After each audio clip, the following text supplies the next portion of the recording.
Coupe du Monde des clubs sans l'arrêt Bosman, ça n'existerait pas. Le joueur, même s'il ne re-signait pas, soit il était transféré, ou soit il était suspendu. Donc on appartenait à l'époque à son équipe jusqu'à l'âge de 35 ans. Donc c'était un jeu inégal. C'est la FIFA qui décide, et les fédérations, etc. Leur statut était obsolète et archaïque. Au début de cet arrêt, on a dit « Bosman, il a tué le football ». Regardez, 30 ans après, il me semble que je l'ai élargi et agrandi. J'aimerais bien voir un jour un homme qui arriverait à créer autant d'activités économiques que j'ai pu en créer dans le monde du football. S'il y en a un jour, je lui tirerai mon chapeau, quoi.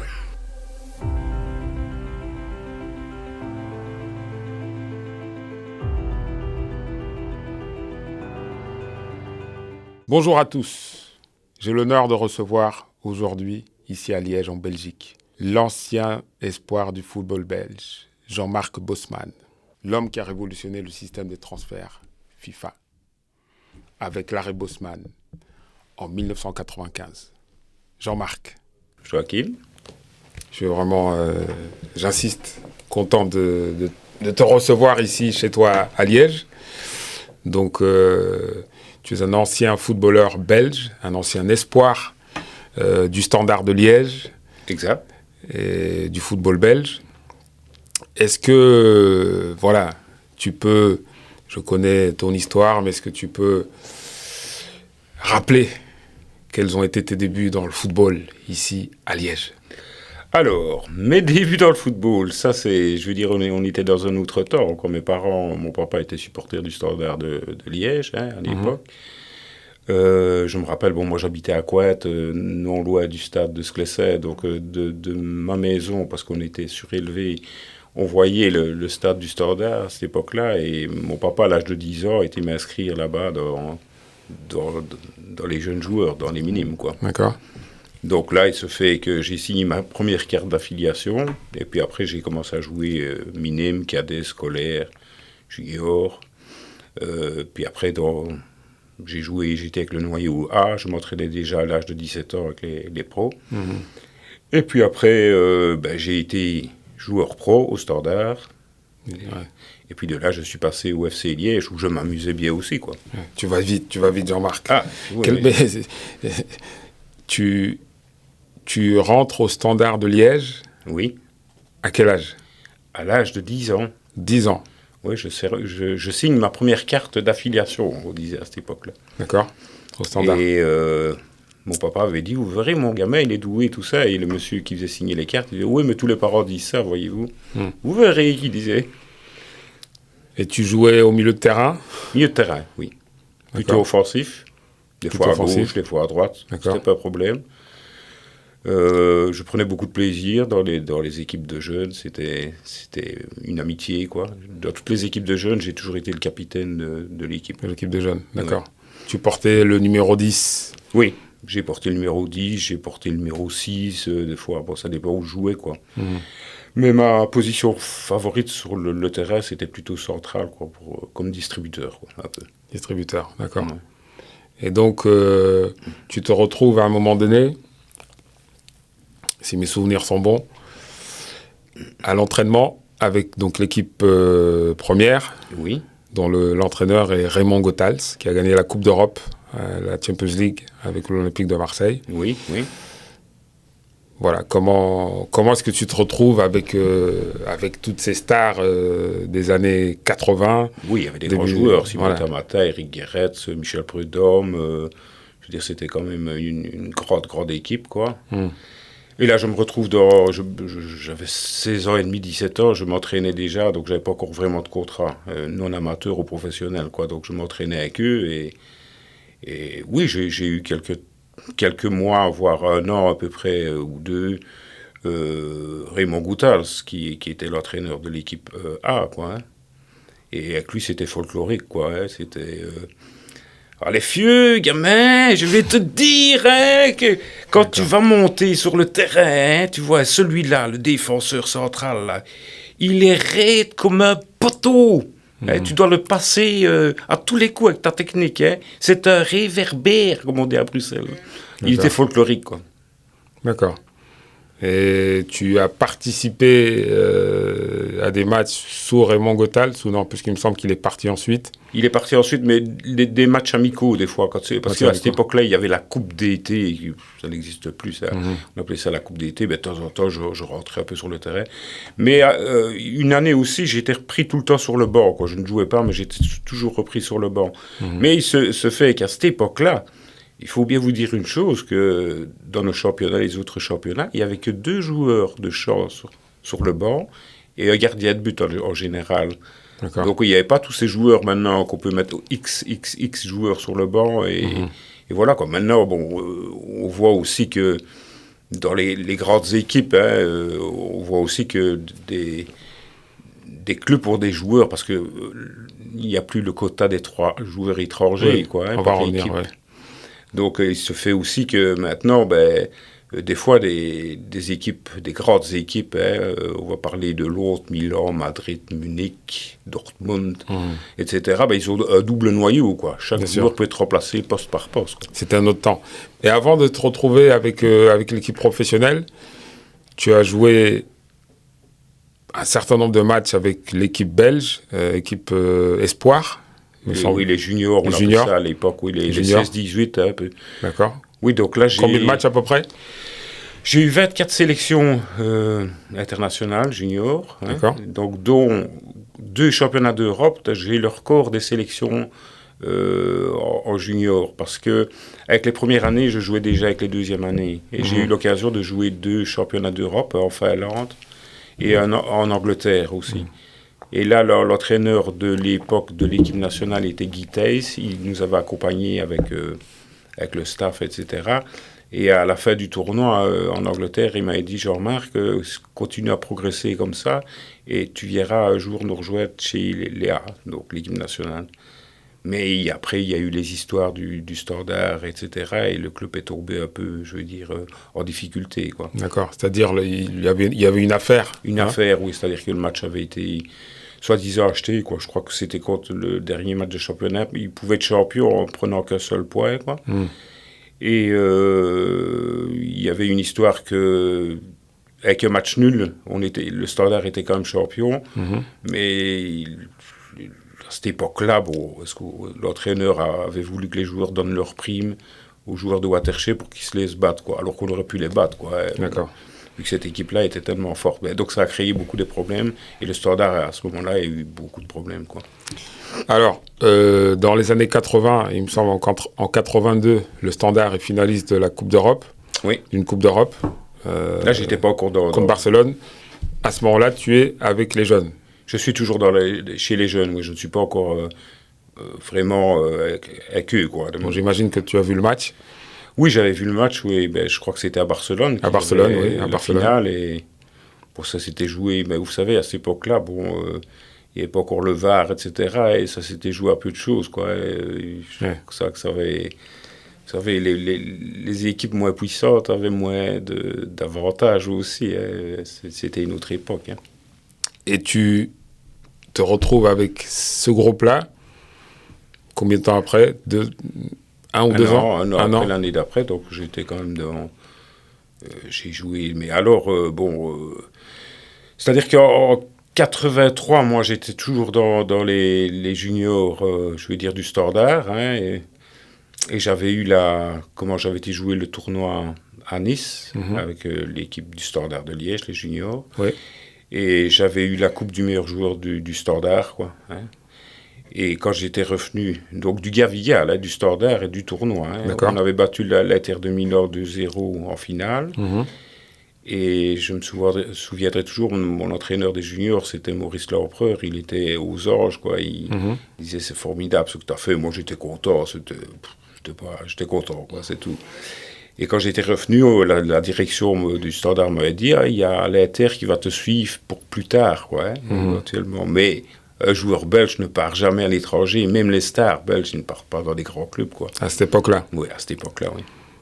Et donc, quand l'Inter de Milan, tu as l'écho, tu sais que l'Inter de Milan te suit. Qui vont me suivre, quoi, oui. Qu'est-ce que ça... si je perce à un niveau élevé, mais ça, c'est comme... Raymond Goethals m'avait dit, vieux, jamais un joueur belge qui part dans un grand club comme le Real ou l'Inter, et tu rigoles, vieux. Je disais, oui, je sais bien, mais il faut être un tout grand pour partir à l'étranger. Tout le monde restait dans son pays à cette époque-là. À cette époque-là, oui. Rare était un joueur qui pouvait partir dans un autre championnat. Dans un autre championnat, surtout des championnats beaucoup plus relevés que le championnat belge, quoi. Hein. Mmh. Et donc tu participes... Une fois que Raymond Goethals, qui t'a eu à l'entraînement, quitte le Standard, oui. Tu intègres l'équipe première de manière plus régulière. Oui, je commence à jouer régulièrement. Oui, tu fais des matchs de Coupe d'Europe? Oui, j'ai fait des matchs de Coupe d'Europe avec le Standard à Cologne, à Innsbruck, je crois, à l'époque. Et puis, je veux dire... Le Standard n'allait pas bien. À cette époque-là, on changeait d'entraîneur toutes les semaines, presque. Donc, je veux dire, pour la stabilité des joueurs et tout ça, pour les jeunes joueurs, on était un peu perdus. À cette époque-là, on devait sortir. Et on a même disputé une finale de Coupe de Belgique contre la Gantoise. Là, j'avais pas joué. Mais au championnat, c'est-à-dire on a été battu en finale de la Coupe de Belgique contre la Gantoise à l'époque, mais au championnat, on s'était qualifié pour la Coupe d'Europe. Parce qu'avec les jeunes qui étaient là, on avait réussi, avec le nombre de points qu'on avait, on a réussi à gagner les 2-3 derniers matchs qu'il fallait vraiment gagner. D'accord. Et finalement, on s'était qualifié pour la Coupe d'Europe. Oui. D'accord. Bon. À un moment donné, tu prends la décision, ou comment se fait ton départ du Standard, qui est ton club de cœur, j'imagine, et ton club de formation, vers l'autre club de Liège? Oui, c'est-à-dire que le club de Liège, finalement, était un club qui était ascendant, qui montait. Et le Standard, à cette époque-là, ça n'allait plus très bien, quoi. Donc on parle du RC Liège. Oui, le RC Liège est un club qui montait, Et là, j'ai eu une proposition. Si vous voulez, l'entraîneur du FC Liège, à l'époque, c'était Robert Oisège, qui a été l'entraîneur de l'équipe nationale belge aussi, qui était un tout bon entraîneur. C'était notre entraîneur après, quand j'ai joué au FC Liège, qui avait proposé au président Marchandis. Il était venu voir un match d'équipe réserve. Il avait dit, tu pourrais le prendre, lui.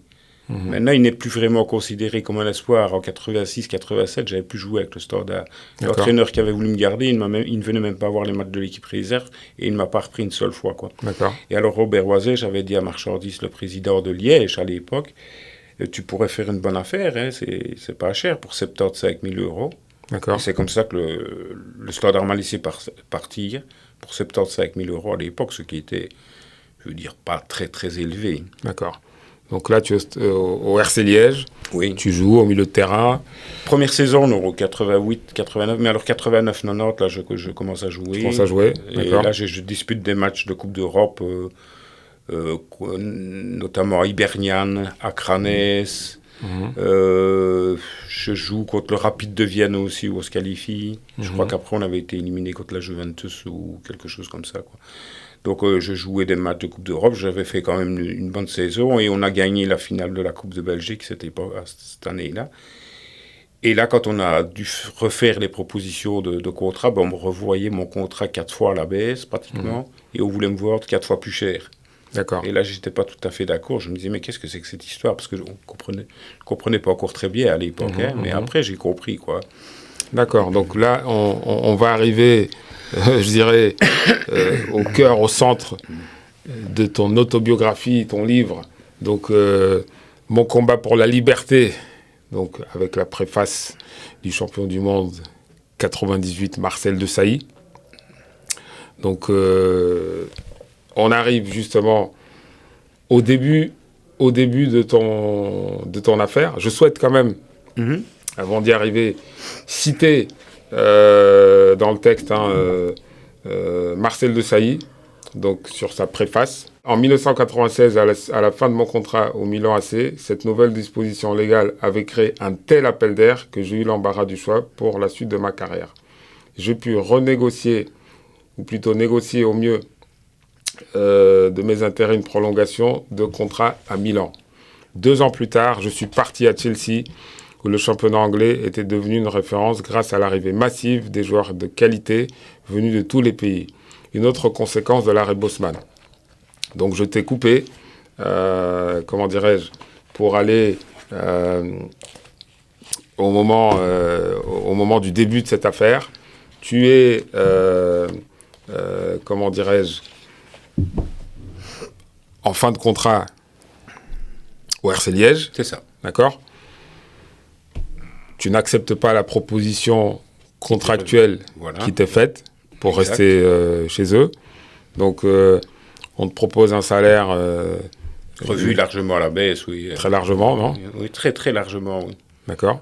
On parle d'une différence de combien à peu près Je crois que j'avais à peu près 2 000 € par mois à l'époque, plus les primes de match.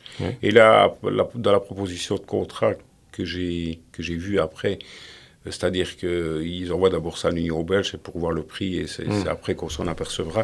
Mais on me propose à peu près quelque chose comme 750 € par mois et les primes de match qui étaient revues complètement à la baisse, quoi. À la baisse, d'accord. Parce qu'à cette époque-là, ce que je ne savais pas encore, c'est que le joueur, même s'il ne re-signait pas tant qu'il n'avait pas signé, soit il était transféré, ou soit il était suspendu. Donc on appartenait à son club à l'époque, à son équipe, jusqu'à l'âge de 35 ans. Donc c'était un jeu inégal, quoi. Hein. Tout à fait. Ouais. Donc à ce moment-là, tu pars... J'entame d'abord une procédure en référé. Oui. Donc contre la fédération belge. Pardon, oui. Excuse-moi de te couper, Jean-Marc, parce que ton livre est vraiment très très intéressant. Tu cites ici dans l'entraînement avec Francis Mériqui, donc à Dunkerque. À Dunkerque, oui. Donc tu es parti à l'époque t'entraîner, puisqu'il souhaitait t'évaluer avant de te recruter. C'est bien ça ? Bon. Mon ancien club exige d'abord d'être payé. Et il enverra seulement après, une fois l'argent viré, l'indispensable lettre de sortie permettant d'obtenir une licence auprès de la Fédération française de football.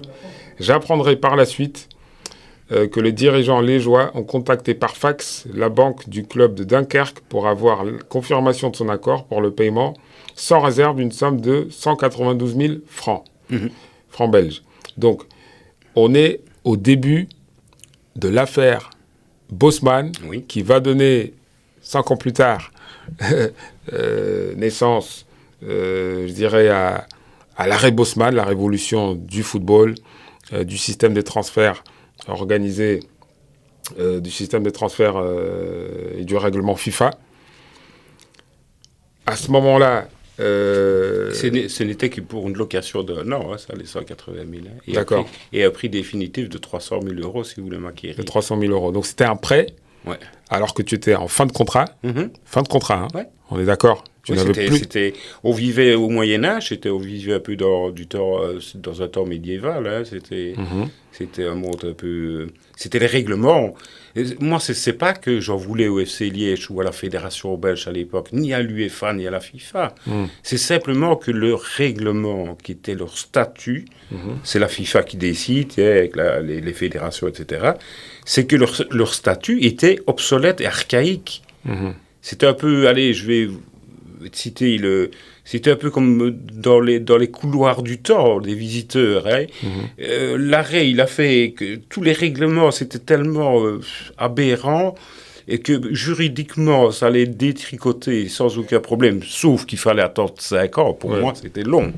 Mais tout était tellement archaïque que on est passé, je les ai fait traverser les couloirs du temps. Hein.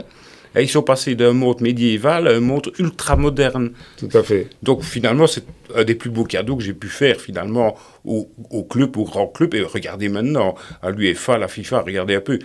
On a dit au début de cet arrêt, on a dit, Bosman, il a tué le football.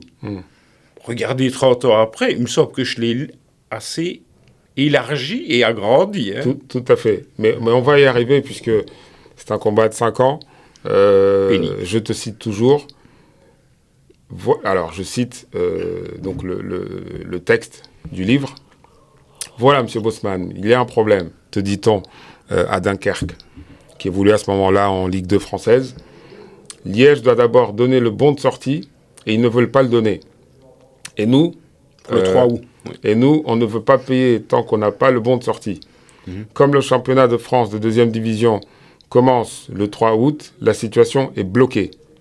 À ce moment-là, tu as une idée qui va révolutionner ton sport.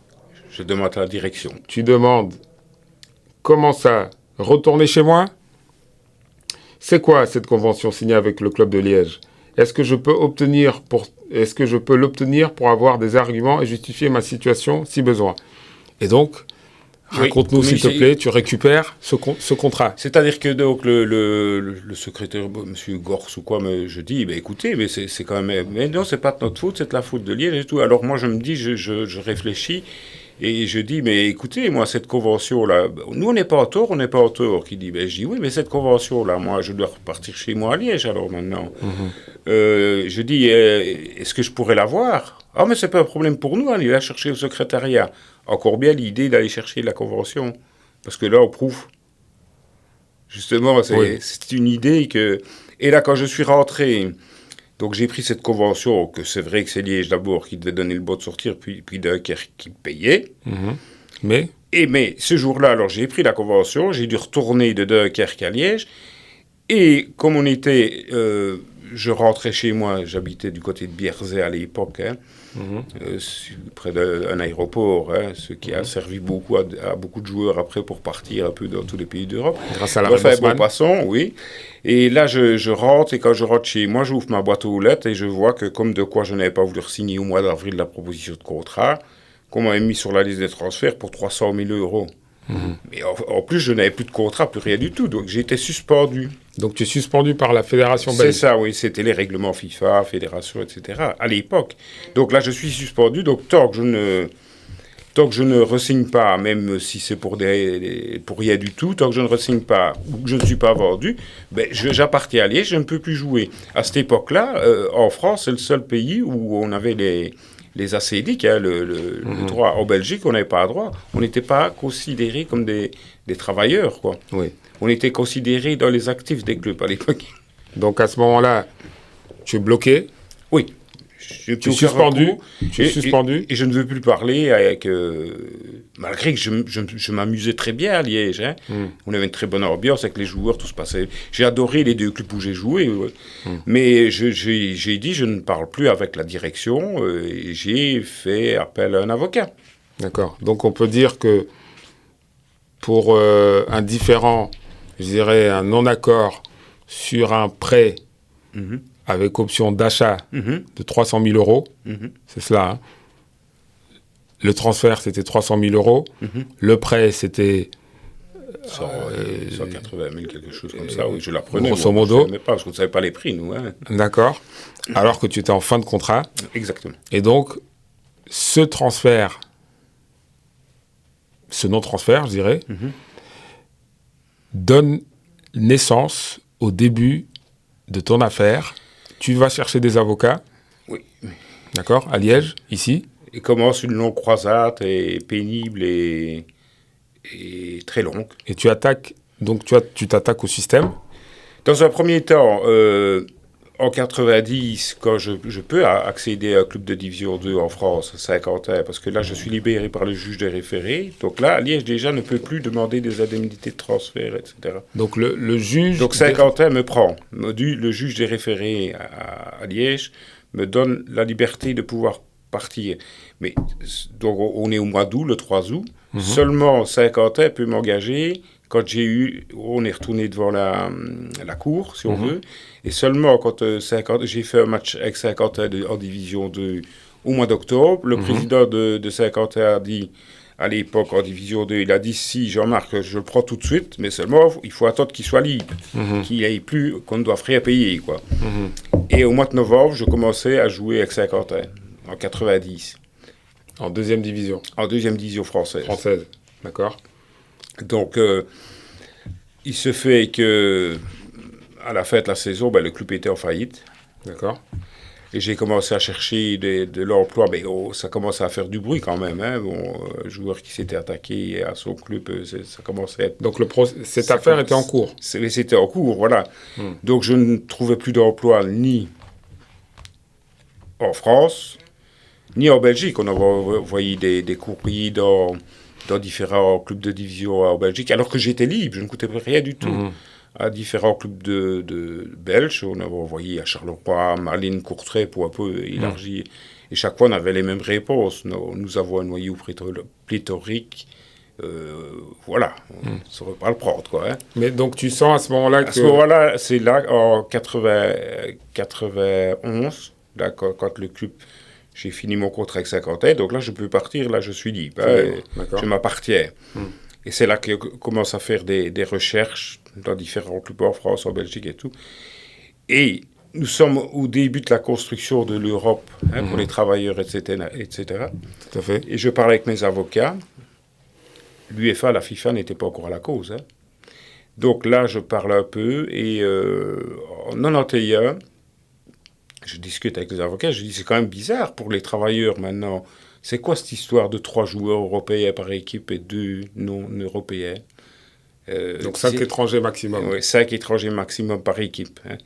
Je dis, c'est quoi ça? Ben oui, mais c'est pas comme les travailleurs, etc. C'est les clauses de nationalité pour les 3 étrangers européens par équipe et 2 non-communautaires. Je dis, mais écoute, ça, on mettrait peut-être pas bien. Mais il faudra qu'on attaque l'UEFA, la FIFA, c'est les règlements du dessus, quoi. Hein. Je dis, ben, mettez-les, j'avais dit à mes avocats. Et mes avocats, à cette époque-là, me disent, ben oui, Jean-Marc, on veut bien les mettre, mais ça, on ne les gagnera jamais. Selon tes avocats, à l'époque? Selon mes avocats, parce que c'était déjà, ce qu'on aurait voulu, on pensait que ça allait être un arrêt pour réformer un peu les règlements des fédérations, mais que ça n'allait pas être trop... Mais le plus important, ce ils pensaient qu'on n'aille pas, qu'on n'arrive jamais à cela, c'était les trois communautaires qui ont fait sauter ça. Et finalement, c'est ça qu'on a eu. C'était la plus belle chose que j'ai pu donner à l'Europe. D'ailleurs, après l'arrêt, en 97, de l'ancien président de la Commission européenne, Jacques Delors, je l'avais rencontré après une émission de télévision, c'est qu'il faisait un peu... bilan de son mandat en tant que président de la Commission européenne. Je l'avais rencontré après l'émission et j'avais un peu parlé avec lui. Et il m'a dit, Monsieur Bosman, c'est honteux ce qu'on fait avec vous. Vous allez voir, qu'il m'avait dit, hein, nous sommes au début de la construction de l'Europe. L'Europe va s'agrandir. Hein, qu'il dit, vous verrez. Mais avec votre arrêt, pas tout de suite, mais dans quelques années, vous allez voir, à vous seul, vous allez créer une activité économique sans précédent. Donc il voyait, c'était déjà fervent fondateur de l'Europe. Hein, il voyait déjà en avant, mais il avait vu juste. C'est ce qui s'est passé. C'est ce qui s'est passé. Après, au début, c'était un peu chaud, mais après, ça a été une explosion. Une explosion. Les droits télévisuels, les salaires augmentés. Les droits télévisuels, le prix des transferts. Tout à fait. Le transfert le plus cher avant l'arrêt Bosman, de tous les temps, c'était Roberto Baggio. 17,5 millions. 17,5 millions d'euros. Oui. De tous les temps, le transfert le l'équivalent, oui. Quelques années plus tard, dans les années 2008 ou quoi, un joueur du Standard qui était un bon joueur, Fellaini, part à Manchester United pour le même prix. Oui. Pourtant, c'était pas Roberto Baggio, mais bon. Donc ça a été, je veux dire, quelque part, j'ai créé une activité économique qui a été bénéfique pour tout le monde. Tout à fait. Tout à fait. Mais je pense qu'il est important. Merci pour tous ces détails avec qui plaisir. Sont importants. Et mon cher Joachim, avec plaisir. Oui, mais je dirais, pour les plus jeunes, on revient vraiment sur le contexte. La règle qu'on connaît, nous, comme 3+2. Donc 3+2 à l'époque, cela signifie que les clubs ne pouvaient recruter que 3 joueurs européens. Voilà. D'accord ?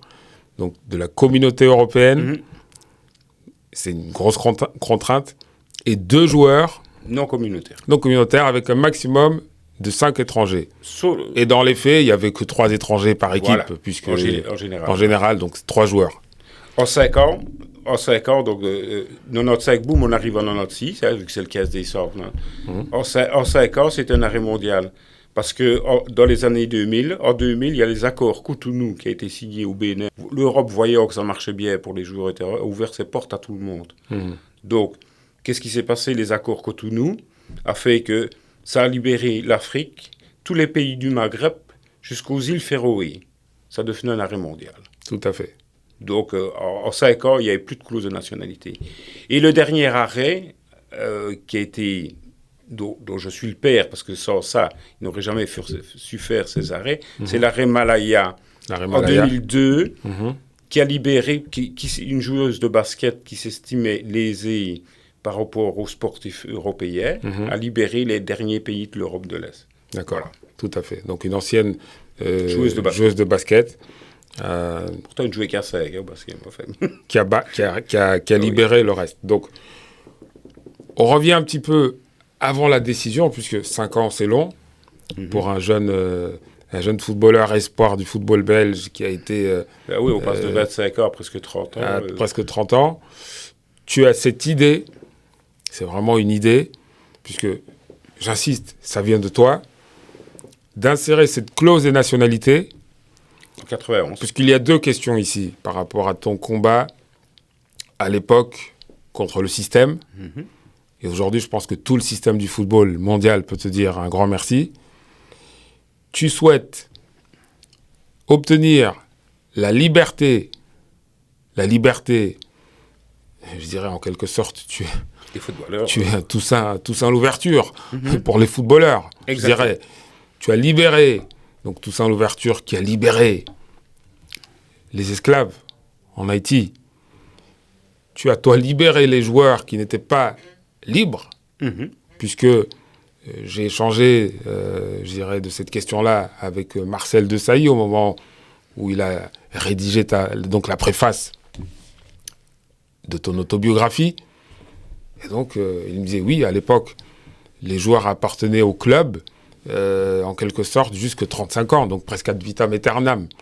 Tu te bats pour que les joueurs soient libres à la fin de leur contrat et pour qu'il n'y ait plus de quotas dans les clubs. Oui, ça a créé une activité économique, comme Jacques Delors me l'a dit. Vous allez voir ce que ça va donner, quoi. Et vous savez, j'ai vu, parce que l'Europe, on parle toujours d'activité économique, hein, vous savez, activité économique, etc. Et j'aimerais bien voir un jour un homme politique qui arriverait à créer autant d'activités économiques que j'ai pu en créer dans le monde du football. S'il y en a un jour, je lui tirerai mon chapeau, quoi. Mais donc, Jean-Marc, tu te bats de 90 à 95, d'accord? Oui. Donc, au début, contre la Fédération belge. Oui, et les joueurs. Je n'avais rien contre, c'est les règlements. Les règlements, bien sûr. Les règlements. Donc, l'FC Liégeois, l'UEFA, la Fédération belge. Par conséquent, la FIFA. Tu joues un petit peu en 2e division française. Le club fait faillite. Tu te retrouves sans club, sans revenu. Je cherche, oui. Tu sens à ce moment-là que le système, tu es devenu une persona non grata. Oui, je sais que je ne jouerai jamais plus au haut niveau. C'est-à-dire, tu sens que les clubs te ferment des portes puisque tu te bats contre le système. C'est que je ne rejouerai jamais plus au haut niveau. Donc, je comprends déjà à l'époque. Et c'est là que je me dis, pourquoi pas, on va y aller. Vu qu'on a des œillères comme ça, et on ne voulait pas discuter. C'était un boycott qui était un peu organisé, quoi, à l'époque. Hein. C'est-à-dire que c'était tellement... ils avaient tellement de pouvoir sur les joueurs, etc., que, je veux dire, c'était... les clubs. Oui, les clubs, etc. Les meilleurs clubs étaient amis avec les fédérations, etc. C'était fort. Et des fois, c'est même un grand club qui était pratiquement la fédération, quoi. Hein. Je pense notamment à l'époque à Anderlecht, c'était la fédération, quoi, tellement c'était eux qui avaient le pouvoir. D'accord. Donc là, à cette époque-là, je me dis, mais j'ai compris que ma carrière, faut pas rêver qu'elle allait être terminée, quoi. Et je me suis dit, là, pourquoi pas pourquoi pas y aller à fond, quoi. Et après, dans ma tête, je pensais, parce qu'on ne savait pas l'issue du procès en 95, je me disais, si après, quand j'ai vu le 15 décembre 95, quand je vois, quand j'ai l'arrêt, tout de suite, le juge, papa, ça prend 2 minutes, il dit ça, je suis tellement... Qu'est-ce qui s'est passé, quoi. Puis, boum, la fin des clauses de nationalité, boum, la liberté des joueurs en fin de contrat. Je me dis, quelle victoire! C'était une victoire, pour moi, c'était une victoire extraordinaire. Le temps de réaliser, c'est une victoire extraordinaire. Et je me dis que je vais être reconnu par tous les joueurs, que tous les joueurs vont faire bouger, mais surtout aussi, je me dis que tous les grands clubs, je vais être invité partout, tel une star.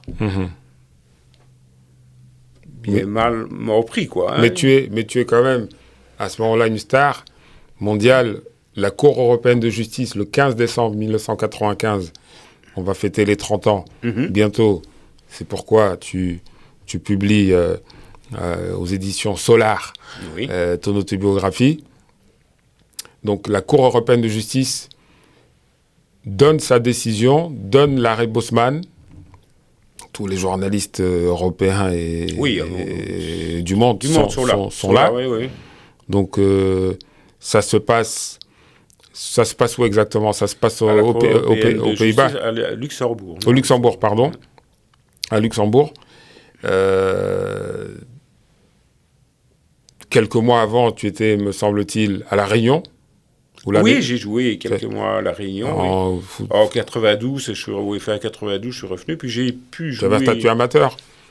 Oui, c'était des pros, là, soit-disant La Réunion, mais c'était un statut amateur. Et puis tu te retrouves du jour au lendemain. D'abord, j'ai pu rejouer à l'Olympique de Charleroi.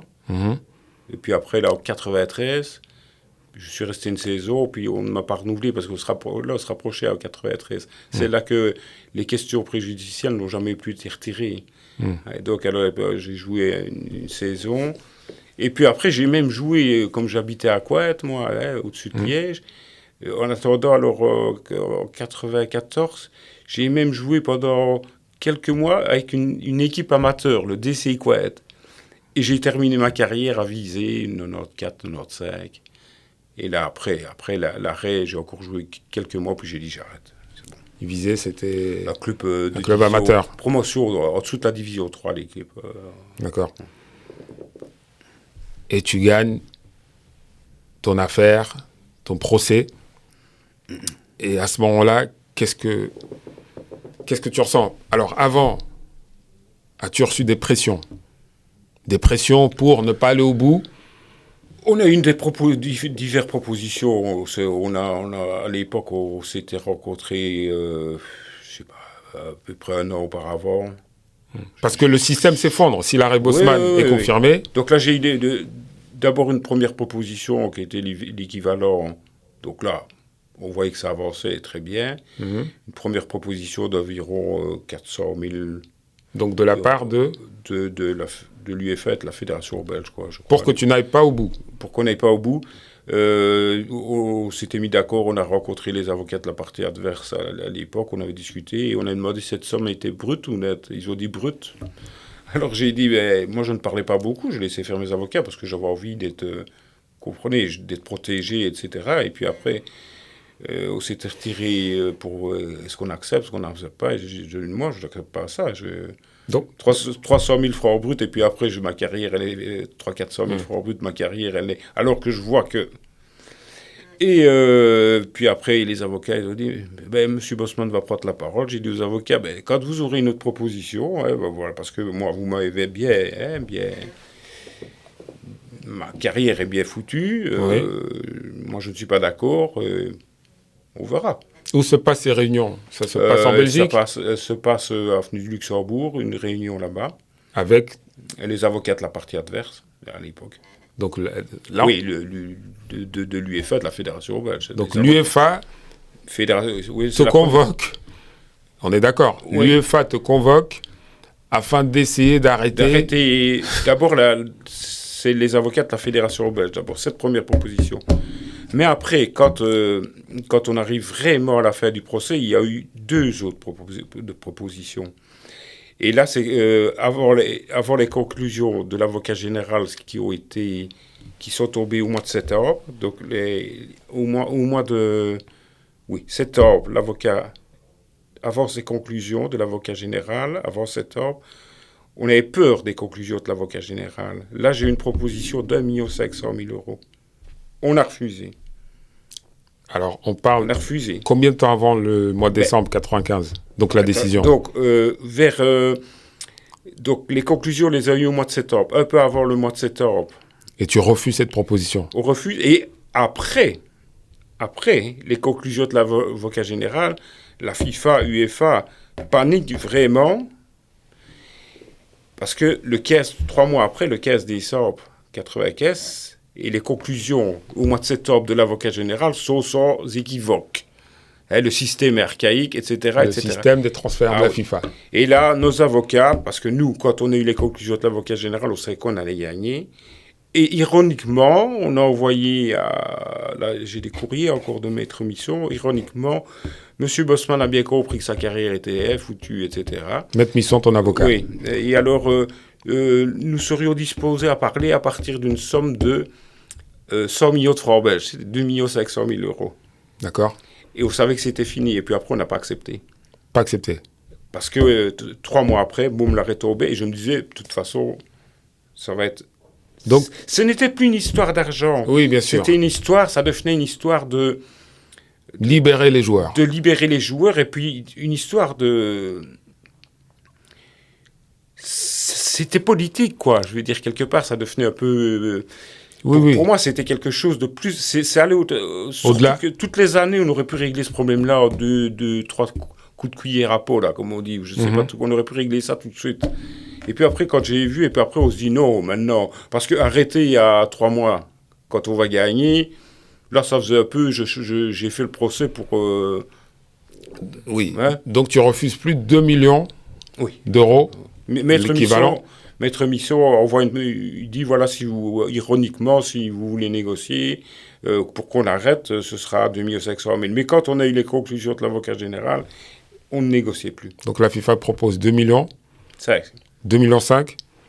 Juste avant l'arrêt, tu refuses ces 2 millions pour aller au bout de l'arrêt, pour libérer les joueurs, pour casser le système. Oui, en quelque sorte, en toutes sortes. J'ai une simple garantie, moi, à l'époque, donc... la FIFPro était assez, je veux dire, existait déjà depuis 30 ans, plus ou moins, mais n'était pas reconnue. Mais n'était pas officiellement reconnue. Donc, pour aller jusqu'au bout du procès, moi, personnellement, 1 ou 2 semaines avant l'arrêt, donc 5 ans, 1 ou 2 semaines, la FIFPro m'a fait une proposition que moi, personnellement, j'ai eu 200 000 €. Hein. Donc, pour ça, j'ai accepté d'aller jusqu'au bout. Ce qui a créé la reconnaissance officielle de la FIFPro par rapport à la FIFA. D'accord. Et la reconnaissance... Puisqu'avant, la FIFPro n'était pas reconnue... Officiellement, mais pas officiellement. Pas officiellement, mais aussi la reconnaissance de la FIFPro à la Cour européenne, enfin, à la Commission européenne. Ce qui n'était pas le cas auparavant. Ce n'était pas le cas du tout, non. Ah, du tout? Non. D'accord. Alors, donc, finalement, maintenant, quand on regarde avec les années, je veux dire que... Et sur cette somme, à l'époque, parce que j'ai été pendant encore 10 ans, parce qu'on estimait que c'était des revenus, sur ces 200 000, que c'était des revenus comme un travailleur. Mais moi, on a réussi avec les avocats. À l'époque, je crois que c'est en 2009 ou quoi, j'ai dû repayer 33% seulement. Oui. Au lieu Et dans le jugement, j'ai des écrits aussi dans le jugement à Liège par rapport à cela, on reconnaît implicitement que la FIFPro, donc l'argent que j'avais reçu, avait été donné pour que plus tard, les juges disaient eux-mêmes, éventuellement qu'ils soient reconnus des fédérations. Et de la Commission européenne. D'accord. Donc l'arrêt est rendu, d'accord ? Oui. Tu gagnes. Il y a des retombées, je dirais que alors c'est la fin du système des transferts. Les joueurs sont libres de choisir le club pour lequel ils souhaitent évoluer à la fin de leur contrat, ce qui paraît normal aujourd'hui. Ce n'était pas le cas avant 95, avant ton arrêt. Donc être libre, cela signifie signer, recevoir une prime à la signature importante qui ne va plus au club, mais qui va aux joueurs qui arrivent libres. C'est la première chose. Une conséquence très importante de ton arrêt, les joueurs, d'accord, se voient proposer des contrats beaucoup plus longs, puisqu'il n'y a plus de transfert. Les joueurs sont libres à la fin de leur contrat. Donc les clubs, pour ne pas que les joueurs cassent leur contrat, faisaient des contrats longs. Voilà. Des contrats plus longs. Donc c'est... Avant l'arrêt, c'était des contrats courts. Un an ou deux, parce qu'on se disait, de toute façon, après, s'il ne veut pas signer, on lui donne un salaire de misère, ou alors on le revend pour le prix qu'on veut. Quoi. Et après l'arrêt, des contrats plus longs. Voilà. Pour pouvoir vendre. Pour pouvoir vendre les joueurs. Les joueurs ne pouvaient plus casser leur contrat parce que l'arrêt était un peu détricoté, avant l'âge de 28 ans, mais les clubs pouvaient les vendre. Donc maintenant, ce qui se fait maintenant, c'est... on le voit un peu partout, quoi, dans les grands championnats, ou même via, parce qu'au début, on disait que c'était l'affaire pour les petits clubs, etc. Mais ce qui se passe maintenant, même un club belge, par exemple, le club de Bruges, quoi, ils ont acheté un joueur, Jazira, ou je sais pas tout quoi, là, ils l'ont acheté. Maintenant, c'est pour tous les clubs, comme ça, ils achètent le joueur, ils repèrent le joueur pour le prix qu'il vaut, et après... Quand il fait des bons matchs et qu'il est bon et tout ça, ils le revendent, eux, pour le prix qu'ils estiment. C'est des dirigeants d'entreprise, maintenant. C'est des businessmen, quoi. Et donc, il y a cette conséquence que tu pointes. Aussi, c'est un fameux cadeau que je leur ai fait. Hein. Bien évidemment. Un énorme cadeau. Il me semble que le lendemain ou les jours suivant l'arrêt, Marca, le journal, le quotidien sportif espagnol, ya no son extranjeros. Ils ne sont plus étrangers. Luis Figo, qui jouait à l'époque au Barça, Laudrup, qui jouait à Madrid, au Real Madrid, ne sont plus étrangers, grâce à ton arrêt. Ouais. Donc, par conséquent... Et 30 ans après... oui, 30 ans après... ça a changé ces grands clubs. Des centaines de milliers de destinées, de familles et tout. Pareil avec le joueur, des familles entières. Des familles entières. Ils connaissent toutes les grandes métropoles, maintenant. Londres, Milan, Madrid, Munich, Paris... c'est extraordinaire, quoi. Il y a des gens qui n'auraient jamais connu, et ils circulent vraiment librement. Moi aussi, maintenant, je circule librement aussi. Je prends les transports en commun, je rencontre un monde multiculturel aussi dans le bus, des fois. Je m'assieds devant des femmes, hola, gracias, ou alors prego, grazie. C'est vrai. Alors, on va parler, tu racontes cette histoire dans le livre, il me semble. Tu avais rencontré à l'époque le président de Newcastle, du club anglais. Juste avant que les questions préjudicielles ne partent à la Cour de justice. Donc c'était un mois avant, on l'avait rencontré au Parlement à Bruxelles. Donc tu rencontres monsieur... Sir John Hall, oui. Voilà. Et il fait une proposition. Il fait une proposition à mes avocats, à moi. Pour que tu ailles au bout. Il dit, Monsieur Bosman, vous le traduisez, parce que l'anglais, je ne maîtrise pas bien la langue de Shakespeare, je maîtrise mieux celle de Molière. Donc mes avocats me traduisaient, et il disait clairement, si vous gagnez, parce que le système de transfert, ça ne l'intéressait pas, si vous gagnez les clauses de nationalité, j'organise 2 matchs. D'accord. Pour vous, donc tous les bénéfices pour vous. Newcastle, Manchester United, et un match retour, Manchester United, Newcastle. Donc le président de Newcastle souhaite que tu aille au bout. Et qu'il me promet 2 matchs et que tous les bénéfices seraient pour moi. Puisqu'il était dans l'intérêt de Newcastle. Il n'y a jamais eu de match. Il n'y a jamais eu de match. Mais il y avait un grand intérêt. Un grand intérêt pour eux, oui. Il avait compris tout. Il était en avance aussi, lui. Il avait compris que ça allait créer quelque chose pour eux au niveau du business. Ça allait être terrible. Alors, je te cite, à la veille d'un match éliminatoire de la Coupe du Monde 98 face à la Belgique, les joueurs néerlandais se sont déplacés chez moi en bus. Frank de Boer, donc les frères de Boer, jumeaux, il y avait Van der Sar, il y avait Van Bronckhorst, et les autres, et autres m'ont fait cadeau de leur prime de match. Comment se passe cette visite ? J'ai le beau-père, je crois, des frères de Boer qui me contacte, d'abord qui me dit, voilà, on aimerait bien vous inviter à Amsterdam. D'accord. Et voilà, et les joueurs vont faire quelque chose pour vous, hein, donc l'équipe nationale des Pays-Bas. Et là, à cette époque-là, je me rappelle qu'ils avaient donné, je crois que maintenant les joueurs, quand ils sont en stage, enfin quand ils sont pour les matchs de l'équipe nationale, ils ont une indemnité journalière. Oui. Et les joueurs des Pays-Bas avaient dit, ils avaient donné, ils avaient accepté de donner leur prime qu'ils perçoivent quand ils sont une semaine avec l'équipe nationale ou 2 semaines, quoi. Donc toute l'équipe, tous les joueurs, quelques joueurs. Oui, ils étaient quand même... Mais en tout, je peux dire, donc on parle d'il y a 30 ans. Sur 30 ans, j'avais fait un petit calcul comme ça, un peu... C'est parce que j'en rigole maintenant. Bien sûr. Ça. En 30 ans, j'avais eu à peu près, si on fait le calcul, de 45 000 euros en tout. Hein? On pourrait dire que c'est exceptionnel, mais sur 30 ans. Mais j'ai fait un petit calcul. Des joueurs, hein, en tout, pour tout. Hein? Sur 30 ans. Donc, Adrien Rabiot. Oui, mais alors, pas compris ça. Lui, c'est le seul de la nouvelle génération. D'accord. Mais de l'ancienne génération, j'avais fait calcul de tous les joueurs belges et néerlandais, etc. 45 000. Mais si on fait le compte que la FIFPro maintenant représente à peu près 70 000 membres, si on divise 45 000 par 70 000 membres, je crois que j'avais fait un petit calcul savant, que chaque joueur m'avait donné 0,64 cents, ce qui est quand même, par rapport à leur petit salaire maintenant, une belle offrande. Hein. Tout à fait. Mais je pense que c'est une question d'information, puisque de nos jours, je pense aussi. Il faut informer. Et c'est pourquoi et je te remercie d'avoir répondu favorablement à mon invitation. Ici, Batika Podcast à Liège. Je continue de te citer.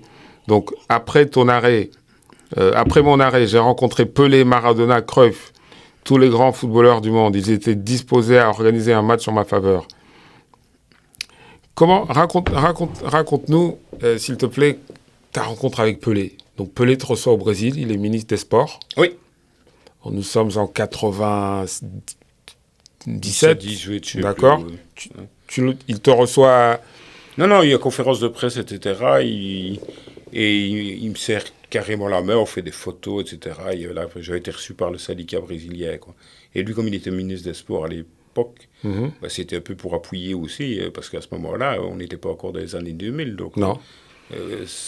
Et finalement, il y a un arrêt qui a été calqué à l'arrêt Bosman, qui a fait que ça a libéré tous les extracommunautaires. Au Brésil, ça s'appelle a lei do passe, a lei Pelé, lei do passe, oui. Qui est inspiré de l'arrêt Bosman. Voilà. D'accord. Donc, j'ai été là-bas en vision qu'ils allaient être libérés aussi. Donc, voilà. Donc, tu es vraiment, comme je l'ai dit au début de notre entretien, tu es Toussaint Louverture. Toussaint Louverture qui a libéré les esclaves d'Haïti, qui a inspiré, je dirais, tout le continent américain, ou presque. Toi, tu as libéré l'Europe, le monde.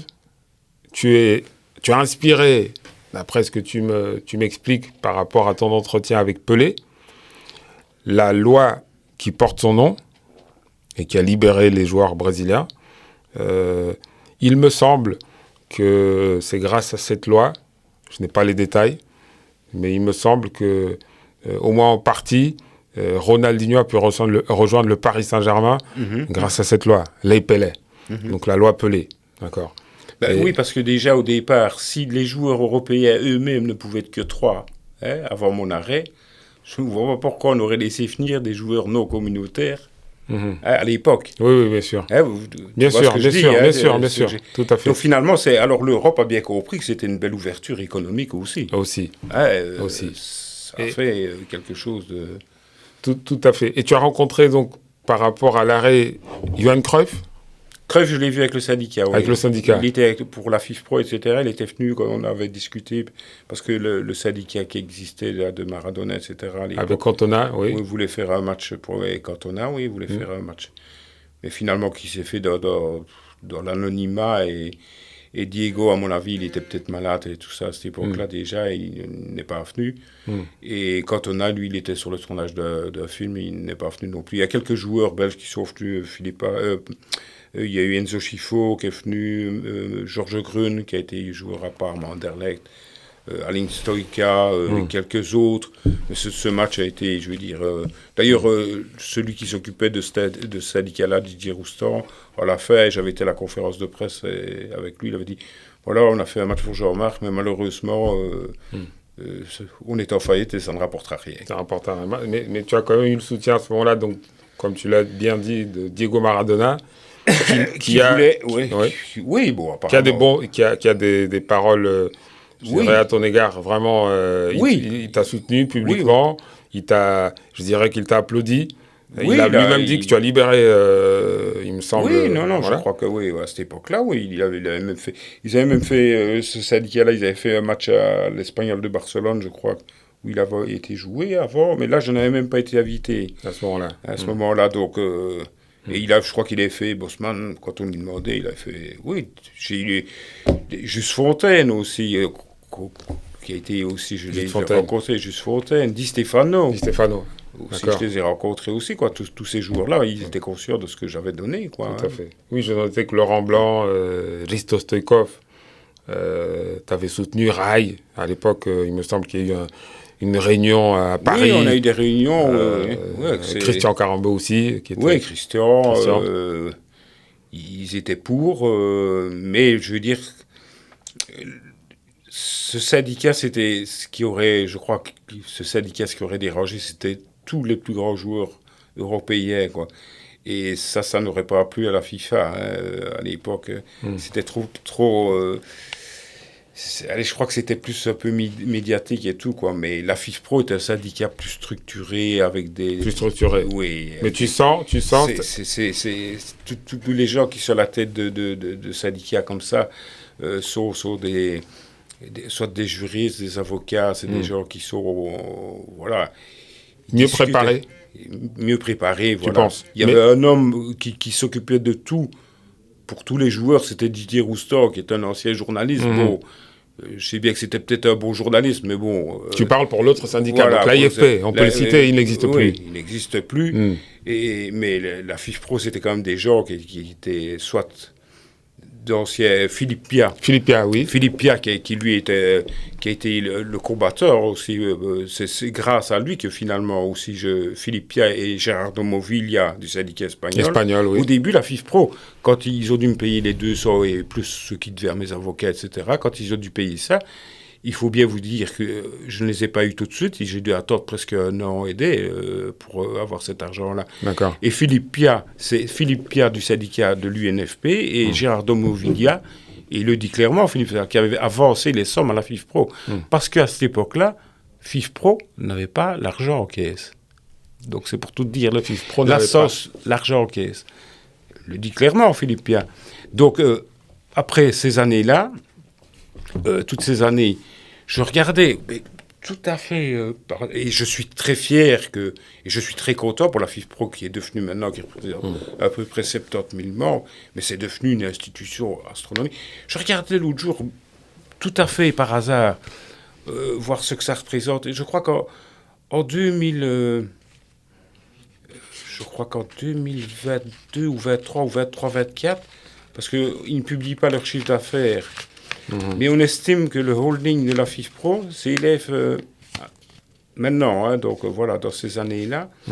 Maintenant, je crois que c'était, je vais regarder avec mon fils, on estime qu'il s'élève le revenu au 2023-24 à 35 milliards d'euros. Milliards d'euros. Ça a monté, hein. Effectivement.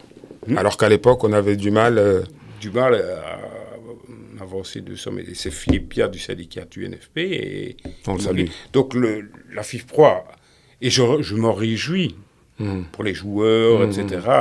C'est la seule protection qui reste encore, mais ils s'occupent plus de régler des problèmes de contrat, etc. que c'est plus ça, quoi, maintenant. Je comprends. Mais tu penses qu'à l'époque, la FIFA se méfie d'un syndicat fondé, créé par Diego Maradona. Oui, parce que et toutes les stars de l'époque. Oui.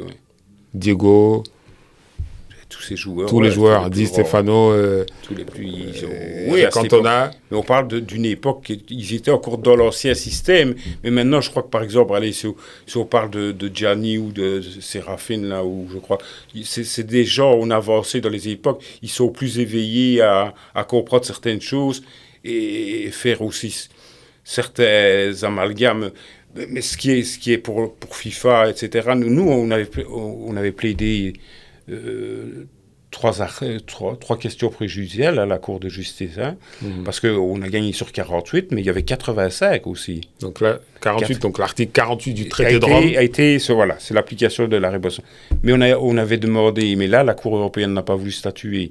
On a demandé l'article 85, interdit la collusion qui a pour effet de restreindre la concurrence. Et l'article 86 interdit l'exploitation abusive d'une position dominante. Bon, ils n'ont pas voulu statuer là-dessus. Ah, ils n'ont pas voulu statuer. Ah non, sur ces deux questions-là, non. Sur 48, ils ont fait. Les deux ça, tu l'as bien expliqué dans le livre. Et puis... Donc, finalement, regarde ce qui se passe maintenant, c'est que FIFA est devenu tellement énorme, UEFA, c'est gigantesque. Mais la Coupe du Monde des clubs sans l'arrêt Bosman, ça n'existerait pas. Ça n'existerait pas. Non. Et ça a attiré aussi beaucoup d'investisseurs étrangers. Les Qataris qui sont venus à Paris, etc., avant, ça ne serait jamais arrivé. Avant l'arrêt Bosman. Tout ça a créé... Tout ça, finalement, il devrait me dire merci aussi quand je vois... la future Coupe du Monde qui sera en Arabie Saoudite. C'est magnifique. J'ai créé de la publicité sans que ce soit moi qui le fasse, hein, mais ça a amené des débouchés. Ça a ouvert le... Après 30 ans, on s'aperçoit que c'est... finalement, c'est du bonheur pour tout le monde. On avait dit que c'était la fête du football. Moi, je m'aperçois que c'est pour tout le monde, sauf... pour celui qui l'a fait. Donc pour moi, j'ai jamais rien, j'ai jamais pu profiter de ma notoriété et de ce que j'avais donné, quoi. Et tu as permis également, je dirais, à l'arrêt Diarra, je dirais que l'arrêt Bosman. L'arrêt Diarra, il faut dire, c'était peut-être un très bon joueur, mais sans l'arrêt Bosman, il n'aurait jamais été joué à Arsenal, Chelsea, Real de Madrid, et quand il a eu son problème, Lokomotiv Moscou. On n'allait pas dans ce pays-là à l'époque, et eux ne venaient pas dans nos pays. Donc sans l'arrêt Bosman, je suis un peu le père de son arrêt. L'arrêt Diarra, ce n'est juste que de dire, voilà, il faut remettre certaines choses sur les indemnités quand on veut casser son contrat ou quoi, voilà. Mais l'arrêt Bosman, je veux dire, l'arrêt Diarra, c'est... Tous les arrêts qui ont suivi le mien, je suis le père de ces arrêts. Tu es le père de ces arrêts. Voilà, exactement. Voilà. On salue quand même le combat, bien évidemment, bien sûr, de Lassana Diarra, c'est clair, ancien international français. Bien sûr. Mais il est vrai qu'il faut remettre les choses dans le contexte. Quand tu dis qu'à l'époque, personne ou peu de joueurs allaient jouer en Russie, bon, c'est une réalité. Oui. Voilà, comme tu l'as dit au début du podcast, les joueurs restaient dans leur pays. Voilà.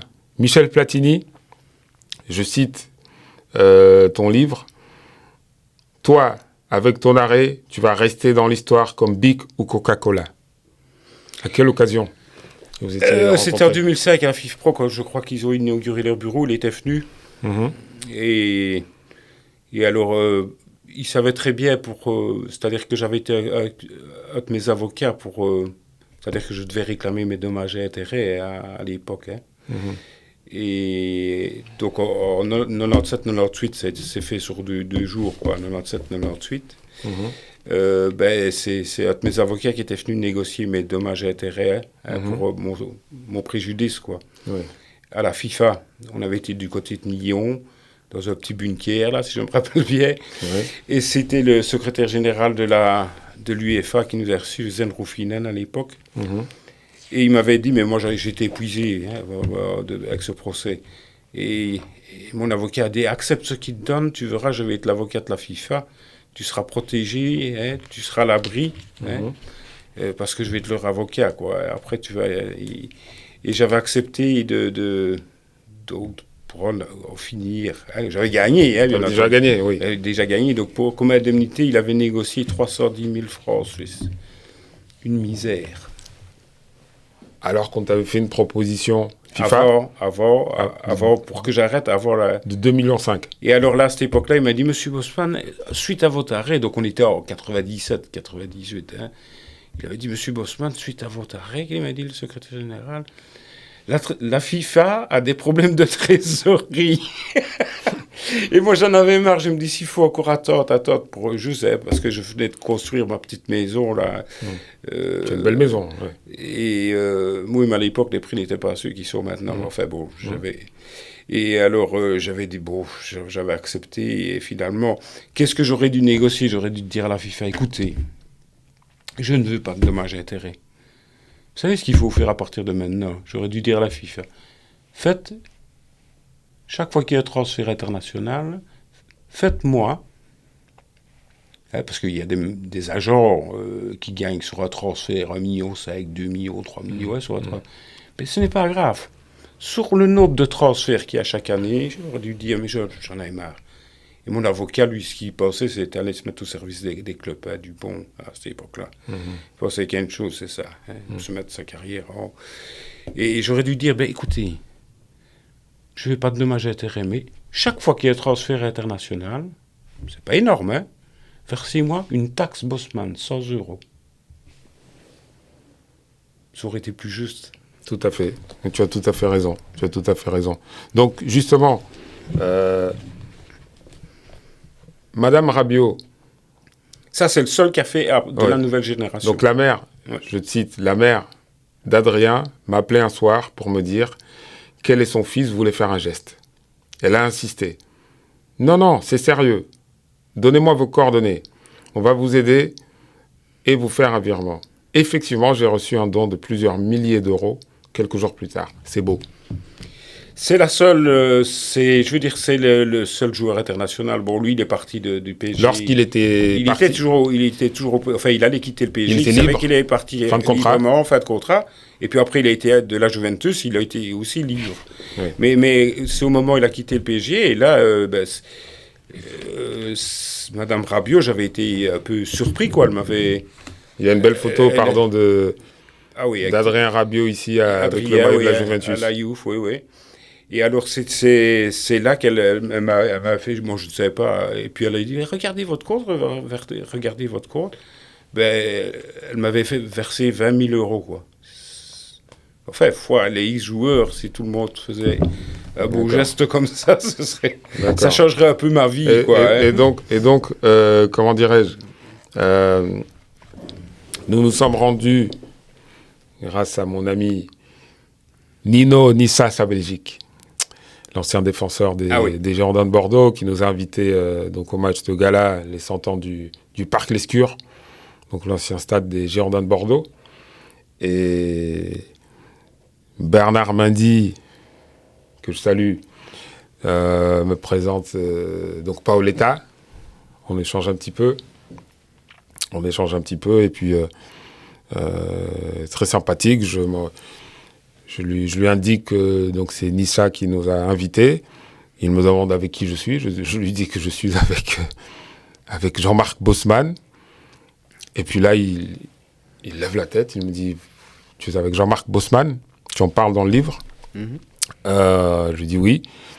Et il me dit, on en parlait hier avec mes amis. Donc il était accompagné de deux ou trois amis, donc portugais. On a échangé un petit peu. Et puis... il nous dit que Jean-Marc Bosman, je demande à Paoletta de me pardonner s'il est dans le texte, il manque un mot, mais en somme, c'était Jean-Marc Bosman a changé ma vie. Il te l'a dit? Oui, il a dit devant toi, et il a dit, moi, j'étais Salamanque, et puis boum, je suis parti à Salamanque, et puis hop, ça a changé Merci, qui m'a dit. Je lui ai dit, monsieur, un garçon, un très grand monsieur, un grand joueur, mais un grand monsieur aussi d'une classe, quoi, voilà. Une classe, oui. Et qui est venu me trouver, et merci beaucoup pour ce que tu as fait pour moi, quoi. Et il dit clairement, grâce à toi, c'est grâce à toi qu'il me l'a dit. Voilà, donc c'était vraiment un échange, un échange intéressant. Comment dire, tout ce combat, j'aimerais, si tu me le permets, qu'on aille un peu, je dirais, en arrière par rapport à ton arbre généalogique. Et il me semble que tu as une grand-mère qui s'est beaucoup battue, si tu me le permets. Ce combat de ta grand-mère que tu as à un moment donné partagé avec moi, je te remercie pour ta confiance, n'est-elle pas, je dirais, le début, la genèse de ta combativité, hein, puisque si mes souvenirs sont bons... Oui, c'était plus une combativité intellectuelle, je vais dire, que finalement, comme joueur, moi, j'étais pas un joueur bien méchant, j'étais un bon joueur techniquement, etc., mais j'avais pas la gringa comme certains l'ont. Ben ça vient de ma famille, Ta famille, oui. de ma mère, Ma mère a quand même été, je veux dire, à la guerre, etc., déportée à l'âge de 12 ans, avec toute sa famille, mon grand-père, ma grand-mère. Déportée Ben, il voulait retourner en Yougoslavie parce que son papa était slovène. D'accord. Et elle avait 3 frères. Ils ont voulu retourner en Yougoslavie parce qu'ils voyaient la guerre qui arrivait. Et ils ont été près de la frontière allemande. Et mon grand-père, comme il travaillait dans la mine à l'époque, il a dû aller travailler dans la mine en Allemagne. Ma maman avait 12 ans, elle a eu des camps de réfugiés, etc., pour les enfants où elle marchait dans la paille. Je veux dire, ses 3 frères devaient travailler aussi, quoi. Et c'est après la guerre, quand ma mère est revenue de la guerre en 1945, qu'elle a dit, déjà, bon, moi je suis né beaucoup après, mais ses souvenirs de la guerre et tout ça, qu'elle m'a toujours dit que c'est beau la liberté, elle m'a toujours ancré ça dans la tête. Est-ce que c'est tout des clips, qu'est-ce qu'il y a de plus beau, quoi. D'accord. Voilà, ça vient de la famille, et c'était... Moi, j'avais toujours... ma mère a toujours été une femme extra... Elle voulait toujours aider les autres. Et est-ce qu'on a été éduqué comme ça pour se dire toujours « Ah, je vais faire ça pour l'autre, je vais faire ça pour l'autre », tout en se disant, des fois, elle-même, elle avait besoin de quelque chose, mais elle avait la dignité de ne pas le demander ou d'essayer de se débrouiller toute seule, quoi. Donc, c'est peut-être dans la famille ou quelque chose, je sais pas, où était-ce mon destin. Parce que quand ça paraît tellement, je veux dire, faire un tel procès, arriver à gagner un tel procès, je sais pas, il y a quand même quelque chose je ne crois pas, je ne suis pas ni catholique, ni tout le monde a sa religion, mais il y a quelque chose qui me guidait, quoi. Il y a peut-être un seul Dieu pour tous, pour toutes les religions. Mais j'ai été guidé par quelque chose. Parce que c'est presque... Quand on voit d'où a démarré ce procès, et ce qu'il en a découlé, c'est digne d'un film, quoi. C'est un film. C'est un film. C'est un film. Et c'est un film d'histoire, je ne sais pas... C'est un film, si tu fais partie de l'histoire. Et je pense que, donc, né en Belgique, ici à Liège, tu es né ici à Liège? Oui, à Montagnier, ou à Liège. D'accord. Et donc, ta grand-mère est née en Slovénie? Ma grand-mère et mon grand-père étaient slovènes, du côté de Ljubljana ou quoi. Ils sont venus d'abord avant la guerre ici, parce que lui, il venait travailler dans la mine en Belgique. Et puis après, quand ils voulaient retourner, avec la guerre commençait, ils ont été pris. Et finalement, les 3 frères de ma mère, ma grand-mère et mon grand-père ont été déportés dans des camps en Allemagne, de travail, etc., quoi. Et donc, à l'âge de 12 ans, elle était Oui, elle m'expliquait des fois quand on parlait, mais elle n'aimait pas trop d'en parler. Bien sûr, c'est un sujet délicat. Quand ils étaient dépassés dans des traits, qu'il y avait les puces, enfin, qu'ils étaient sur l'autre, etc., et qu'elle marchait dans la paille, qu'elle devait rendre service à des familles, etc., à 12 ans, quoi. Donc, elle a vécu beaucoup de choses, mais elle était très digne et elle ne voulait jamais vraiment trop... Elle voulait raconter le positif de la vie, mais pas tout ce qui était négatif. Elle en savait certainement beaucoup plus que... Donc la famille Bosman est une famille très très combative, et ta grand-mère, tes grands-parents, tes parents t'ont transmis cette combativité qui t'ont permis... qui a travaillé pendant des années aussi dans le charbon, à l'époque où il y avait encore des mines ici. Et puis qui a été, je veux dire, c'était un homme très, très robuste et têtu, et puis il a terminé sa carrière, il était chauffeur de taxi, et puis il a été malade, il a eu Alzheimer, quoi. Donc voilà, ça a été... C'était une famille, mais on était une famille discrète, on n'était pas là pour pas trop se mettre en valeur, on avait le respect des gens, etc. Je pense que ta famille, tes parents, paix à leur âme, et je pense ta famille, tes 3 enfants, ta fille, tes enfants, que je connais, les garçons, Ils sont plus grands maintenant. sont grands maintenant, sont fiers de toi. Tu as ton autobiographie qui sera publiée donc le 13 novembre. Oui. Qui va être publiée au moment où sera diffusé ce Batika podcast, cet épisode ici à Liège. Et je pense que c'est vraiment... Voilà, tu as beaucoup fait pour les footballeurs, pour le milieu du foot en général, que ce soit pour les clubs. On n'en a pas parlé, mais entre 95 et peut-être 97, tous les joueurs partaient libres à la fin de leur contrat, il n'y avait plus de transfert. Beaucoup de joueurs, je suis français, beaucoup de joueurs français ont bénéficié à ce moment-là, partant en Italie à la fin de leur formation. Je pense même que les indemnités de formation telles qu'elles existent aujourd'hui, donc mises en place par la FIFA, c'est une conséquence, je pense aussi de ton arrêt, puisqu'il n'y avait pas d'indemnité en tant que telle avant cette date, avant 95, puisque ce n'était pas réellement nécessaire, puisque les joueurs appartenaient ad vitam aeternam à leur club. Maintenant, c'est des indemnités pour ne pas que le joueur casse son contrat.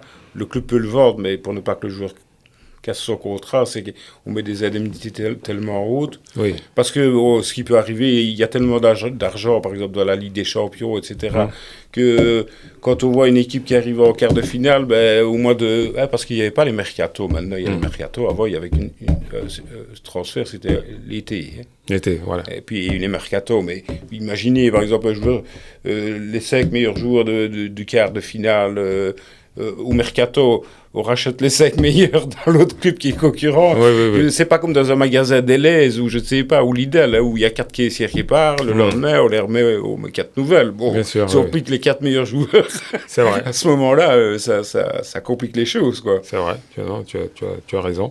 Et quoi qu'il en soit, maintenant, je veux dire, il faut bien se dire aussi que en général, même les joueurs, s'ils n'arrivent plus en fait contrat à ce niveau-là, ce n'est pas un problème financier pour eux. Je veux dire, ils ont des contrats qui les protègent. Je crois qu'un joueur maintenant, quand il joue au top, c'est parce qu'il y en a qui aiment bien jouer le plus longtemps possible, mais il y a des joueurs qui pourraient se permettre de jouer pendant 3 ans, et vivre pendant 2 générations de leur rentrée financière avec ce qu'ils ont gagné, quoi, de vivre... Tellement les sommes sont... Oui, pour les meilleurs d'entre eux. Mais il y en a d'autres, bien entendu. Mais comparé à ce que les joueurs gagnent, tous les salaires ont augmenté. Ça. Non, tout a effectivement augmenté de manière, je dirais, exponentielle.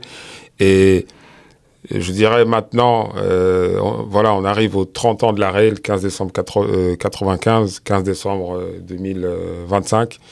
C'est le moment pour le milieu, je dirais, du football, que vous soyez club, joueur, agent, autre acteur du milieu du football. Jean-Marc Bosman, avec son équipe de travail, organise donc une cagnotte, levée de fonds cagnotte, appelez-le comme vous le souhaitez, qui permettra aux acteurs du milieu du football, qui bénéficient très largement de l'arrêt Bosman, permettra à ces acteurs de contribuer de la manière dont ils souhaiteront, ou je dirais plutôt de dire merci à Jean-Marc Bosman pour son arrêt Bosman du 15 décembre 1995, qui a révolutionné le système des transferts FIFA. Jean-Marc, je te remercie pour ta présence. Et je voudrais terminer aussi, avant de dire, il faut dire qu'après l'arrêt, j'ai vécu presque pendant 20 ans sans droit dans mon pays. Et sans mutuelle même. Moi qui avais donné du travail un peu partout dans le monde entier. C'est vrai. Je suis resté pendant des années, donc je vivais juste sur le peu que j'avais eu donc je payais mes taxes poubelles, mes taxes aussi, et toutes les taxes et tout. Je faisais marcher l'activité économique. Et je n'étais même pas reconnu dans mon pays. Ici en Belgique. Oui. Ouais. Maintenant, je suis reconnu depuis 2024, je suis handicapé des cervicales. D'accord. Donc, j'ai... Par rapport à l'accident. J'ai un de mes fils, et le deuxième qui est tout le temps chez moi aussi, un de mes fils qui est domicilié avec moi à la maison, et je perçois un revenu de remplacement en tant qu'handicapé. D'accord. Je suis reconnu au moins à 66%, de 1800 € par mois parce que j'ai un fils à charge. D'accord. Voilà mes revenus, je veux dire, publics. D'accord. On remercie également, j'en profite, si tu me permets, pour remercier FIFPro. FIFPro qui soutient Jean-Marc. Je vais remercier les éditions donc Solar pour la publication de ce livre. C'est un travail de 2 ans. Grâce à ta confiance, j'ai pu négocier ton contrat avec la maison d'édition. Eric Champel qui est co-auteur, je pense que c'est le terme exact. Jean-Philippe Bouchard qui est le responsable, le directeur donc chez Solar. Te remercier pour ta confiance. Et vraiment, pour moi, c'est de l'émotion. Parce que le numéro 10, Bosman derrière, le maillot, le nouveau maillot de la sélection belge pour le mondial 2026, où j'espère que tu pourras avoir ta sélection. Tu as porté donc 24 fois le maillot de l'équipe belge, entre cadets, espoirs, enfin les jeunes, équipe nationale. 26 en tout avec 2 sélections. 26, c'est important. J'espère que tu pourras avoir ta sélection. Je pense que tu pourras avoir ta sélection aux États-Unis. Et puis, c'est de l'émotion pour moi parce que tu fais partie de l'histoire du football, du sport, l'histoire en général. Et je pense qu'en Belgique, tu fais partie des personnalités importantes. Comme tu le dis souvent, tu as créé une activité économique. Tu as créé des emplois avec ton arrêt. Tu t'es sacrifié pour les autres. C'est pas donné à tout le monde. Il faut avoir du courage, de la volonté. Et pour moi, c'est un honneur de t'avoir ici sur Batika Podcast à Liège. Merci beaucoup. Joachim, je te remercie aussi. En toute amitié, en plus, je veux dire qu'on se connaît maintenant et on échange souvent ensemble, même en dehors des podcasts. Bien sûr, bien sûr. Donc voilà, je te remercie pour ton soutien et pour voir aussi... pour pouvoir aussi un petit peu, je sais que je deviens tout doucement un vieil homme, mais pour m'accompagner un petit peu dans le futur, si éventuellement on m'invitait à gauche, à droite, je sais que tu es quelqu'un de droit, honnête et sérieux. Et ça m'a fait vraiment plaisir de faire ça avec toi. Et j'espère que notre aventure pourra continuer ensemble. Bien sûr. Et qu'elle soit, je veux dire, beaucoup plus amusante, gaie que les 30 dernières années, si on peut dire. Bien sûr. Tu sais qu'on a un lien important. Je pointe mon doigt vers le logo de mon agence, BC Football Agency. Donc, 1995 correspond à la date de décès de ma mère. Donc, c'est une date dramatique, extrêmement difficile pour moi et pour ma famille. 1995, c'est l'arrêt Bosman. Donc, je pense donc j'étais enfant, j'étais un jeune. On a souvent parlé ensemble. Mais on a une date en commun et je suis content qu'on puisse célébrer le 30e anniversaire de l'arrêt Bosman ensemble avec ce livre. Il faudra aller l'acheter, important. Et puis, n'oubliez pas de vous abonner donc, à ma chaîne YouTube. Également, les épisodes sont également disponibles sur Spotify. Je remercie le salon Hafner et Fils à Paris qui sponsorise donc cet épisode. Et puis, je vous remercie pour votre soutien. À très bientôt pour de nouveaux épisodes Batika Podcast.